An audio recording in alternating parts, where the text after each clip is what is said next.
Buen día, estimados televidentes de Yoli TV Noticias. Soy David Hurtado y vengo a darles una información muy importante. Pero en primer lugar quiero que entendamos qué es un bono.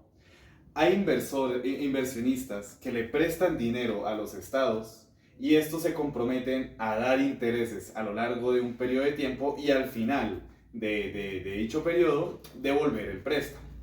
Estados Unidos emite los que son considerados los bonos más seguros del mundo, que a fecha de hoy, 16 de abril, tienen un rendimiento del 4.31%, cuyo valor se va definiendo a lo largo del tiempo, va variando.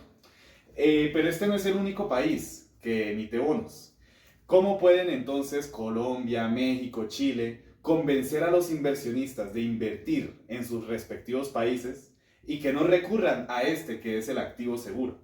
Tienen que dar un rendimiento adicional, uno mayor a ese 4.31.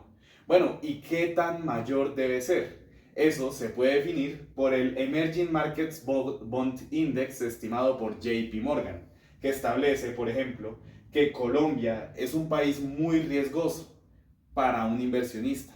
Hay riesgo de incumplimiento de pago o de liquidez, de modo que para que sea atractivo para el inversor debe subir 403 puntos básicos el valor del bono estadounidense, ¿sí? Junto con estas cifras de Chile y México podemos calcular el valor nominal de estos bonos, que responde a una sencilla suma, como mencionaba, del valor del bono estadounidense junto con sus diferentes primas establecidas por JP Morgan. Es así como encontramos que los bonos a 10 años de Chile en dólares deben pagar un 5.51% en Chile, ¿no? 8.34% en Colombia y un 6.71% en México. Bueno, ¿y qué podemos hacer con este dato?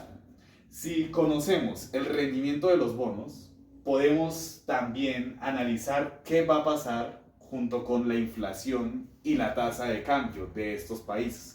Vemos como, por ejemplo, la paridad de tipos de interés descubierta, que es esta ecuación, pero que parece chino, pero se puede explicar, nos está mostrando que un bono local, como el mexicano, por ejemplo, tiene que tener un rendimiento igual a el bono de referencia, el estadounidense, pero además tiene que considerarse la depreciación esperada del peso mexicano. Vamos a aplicar esto mismo en cada uno de los tres países. Vamos en primer lugar a conocer la inflación implícita a 10 años, es decir, el mercado cómo espera que se vaya a comportar la inflación en promedio a lo largo de la próxima década. Vemos cómo nuestros tres países latinoamericanos tienen inflaciones mucho mayores a la de Estados Unidos. Y esto, por la ecuación que vimos anteriormente, nos va a implicar una devaluación de las diferentes monedas, de sus respectivas monedas. Ahora, vamos a calcular la devaluación de estas monedas utilizando esa paridad de monedas, ¿sí? Y es así como encontramos que Colombia tiene la devaluación, o la que se espera sea la mayor devaluación entre el resto de monedas. Comparado con Chile, un 0.81% de devaluación, o México, un 1.94%. Vemos que estimamos entonces que para dentro de un año, un dólar estadounidense cueste 977 pesos chilenos, 4.526 pesos colombianos y 20.32 pesos mexicanos. Bueno, esta es una forma de hacerlo, pero un economista podría argumentar que el lado que nosotros exploramos por parte del diferencial de inflación no puede ser del todo correcto y deberíamos más bien enfocarnos en la paridad de tipos de interés descubierta. ¿Qué quiere decir esto? Que en vez de enfocarnos en la diferencia de las inflaciones de Estados Unidos y cada uno de los países, enfoquémonos más bien en la diferencia en los rendimientos que hay en los bonos, ¿sí? En el bono estadounidense y el bono chileno, mexicano, colombiano. Ante esto, podemos argumentar que ambas son formas válidas de llegar a ese resultado. Van a dar unas pequeñas diferencias. Y esto se explica porque este camino se enfoca efectivamente en cómo van a cambiar los precios y es más efectivo a mediano o largo plazo. Este, en cambio, es más bien una visión del mercado y considera más bien esa prima de riesgo, esa prima de plazo o de incumplimiento, de liquidez que puede generarse. Bueno, y hay otra tercera forma para calcular este mismo dato. ¿Y qué pasa si no tomamos la inflación implícita que nos dice el mercado, sino que calculamos nuestra propia inflación usando la teoría cuantitativa del dinero? Esta nos explica cómo se relaciona la oferta monetaria junto con la velocidad del dinero, junto con el crecimiento del PIB, junto con la inflación. Asumamos una velocidad constante del dinero, o sea, este paréntesis se va de la ecuación. Y despejemos entonces la inflación. Vemos cómo con esta fórmula podemos, necesitamos del cambio en la oferta monetaria y el cambio en el PIB, el crecimiento del PIB, para poder conocer la inflación de cada uno de estos países. Así que hagámoslo. Vamos a, en primer lugar, conocer el dato del crecimiento de la oferta monetaria para luego restárselo al crecimiento del PIB para así finalmente calcular la inflación, que para Estados Unidos nos da de 1.66%, Chile 2.21%, Colombia 3.01% y México 5.07%. Estos ya son valores diferentes. En base a esta inflación podemos volver a calcular cuánto se van a devaluar nuestras monedas. Con la misma fórmula que ya habíamos explorado anteriormente.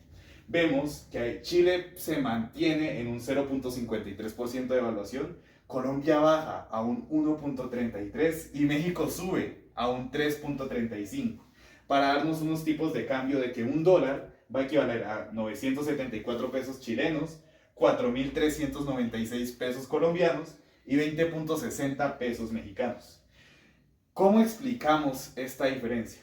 O sea, cuando lo hicimos la primera vez nos dio estos resultados, pero cuando lo hicimos la segunda vez, vemos por ejemplo que hay gran diferencia en Colombia. Vemos una menor devaluación en Colombia, mientras que en México una mayor devaluación. Y para esto tenemos que comprender que la inflación implícita es efectivamente, como les mencionaba ahorita, esa que se está viendo en el mercado y que consigo puede tener expectativas realistas a corto plazo. Pero en cambio, si nos basamos en la teoría cuantitativa del dinero, que fue esa última que calculamos, tenemos una identidad macroeconómica que nos va a servir más a largo plazo. Y vemos que puede ser dos caras de la misma moneda. Estos datos se están complementando. Uy, pero desde estudio me llegó una noticia de última hora. Resulta que cambiaron las proyecciones de crecimiento del PIB de estos países. Resulta que en Chile son más optimistas, en México también. En Colombia esperan un crecimiento mucho menor. Tenemos que volver a hacer el cálculo por la teoría cuantitativa del dinero. Así que vemos que en Estados Unidos el escenario no cambió. En Chile ahora esperamos una inflación del 1.21%. En Colombia sube hasta un 5.47% y en México a un 4.40%. ¿Y esto cómo se ve en nuestros tipos de cambio?